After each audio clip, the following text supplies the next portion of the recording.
சாவ போகிறேன் அப்படிலாம் சில பிள்ளைங்க சொல்லுவாங்க. அப்புறம் அம்மாவை சாவுங்கிறது, அப்பாவை சாவுன்னு சொல்கிறது, இதெல்லாம் நான் நிறையா கேட்டுக்கிட்டே இருக்கேன் அந்த ஸ்கூலில். அப்போ பிள்ளைங்க வந்து கீழ்ப்படியணும். இப்போ நீங்கள் வந்து கிறிஸ்தவ பிள்ளைகளாக இருக்கிறதுனால தினம் பைபிள் வாசிக்கணும், ஜெபம் பண்ணணும். பைபிள் வாசிக்கணும், ஜெபம் பண்ணணும். அதில் ஒரு வசனம் இருக்கும் பாரு, முதலாவது தேவனுடைய ராஜ்யத்தையும் அவருடைய நீதியை தேடுங்கள், அப்பொழுது இவங்களெல்லாம் கூட கொடுக்குறாரு. அப்போ பாரு, அந்த பெற்றோருக்கு கீழ்ப்படியும் போது, ஆண்டவருக்கு கீழ்ப்படியும் போது நம்முடைய காரியங்கள் எல்லாவற்றையும் யார் பார்த்துக்கிறார்? ஆண்டவர் பார்த்துக்கிறாரு. அடுத்தப்புல பார்த்தோம் அப்படின்னு சொன்னோம்னா, நம்ம ஒவ்வொரு காலகட்டத்தில் இப்போ குட்டி பிள்ளையா இருப்போம். அப்புறம் ஒரு காலகட்டத்தில் 13 வயசுல வரும்போது ஏஜ் அட்டன் பண்ணிடுவோம், பெரிய பிள்ளையாகிடுவோம், பெரிய பையனாகிடுவோம். ஒவ்வொரு காலகட்டத்திலையும் ஒவ்வொரு ஸ்கூலுக்கு மாறிக்கிட்டே இருப்போம். ஒவ்வொரு ஸ்கூல்லையும் பார்த்தோன்னா வித்தியாசமான சூழ்நிலைகள் இருக்கும். என்ன சூழ்நிலை இருக்கும்?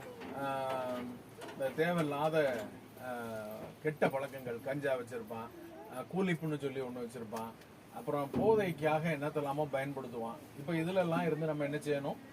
வெளியே வந்துடணும். இதுலெல்லாம் நம்ம உள்ளேயே போயிடக்கூடாது. இதுலெல்லாம் நம்ம என்ன செஞ்சிடக்கூடாது?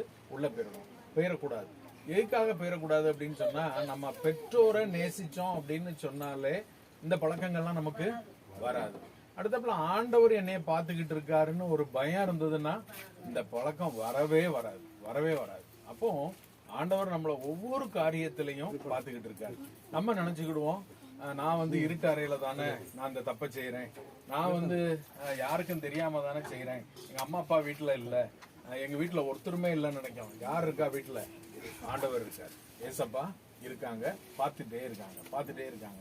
ஐயோ என் பிள்ளை இப்படி தப்பு பண்றானே அப்படின்னு சொல்லிட்டு. இப்ப பாரு, என்கிட்ட ஒரு +2 பையன் அண்ணன் முழுக்க செல்போன் பார்த்து அந்த செல்போனால அவன் கண்ணு பாரு அப்படி ரெட்டிஷா மாறிட்டு சிவப்பு கலர்ல இருக்கும். அவனுக்கு வந்து பார்த்தோன்னா அப்படி இந்த செல்போனை அப்படி கிட்ட வச்சுதான் பார்ப்பான். அவனுக்கு வந்து அந்த நரம்புலாம் பாதிக்கப்பட்டு, ஆனாலும் அந்த செல்போனை அவனால விட முடியல. ஏன் விட முடியல அப்படின்னு சொன்னா, அந்த செல்போன் வந்து அவனை அடிமை ஆயிட்டான். அந்த செல்போனுக்கு அடிமை ஆயிட்டான். பீடிக்கு அடிமை ஆயிடுவான், கஞ்சாக்கு அடிமை ஆயிடுவான், குடிக்கு அடிமை ஆயிடுவான். முதல்ல சொல்லுவான், இதெல்லாம் நான் எனக்கு அடிமையா வச்சிருக்கேன்னு சொல்லுவான். ஒரு காலகட்டத்தில் அது என்ன செஞ்சிரும்?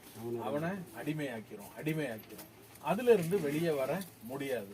யார் பலம் இருந்தா வரலாம்?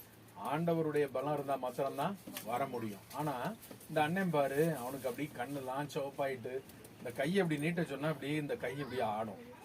எதனால அப்படின்னு சொன்னோம்னா, இந்த செல்போனை பார்த்து சில கெட்ட பழக்கங்கள்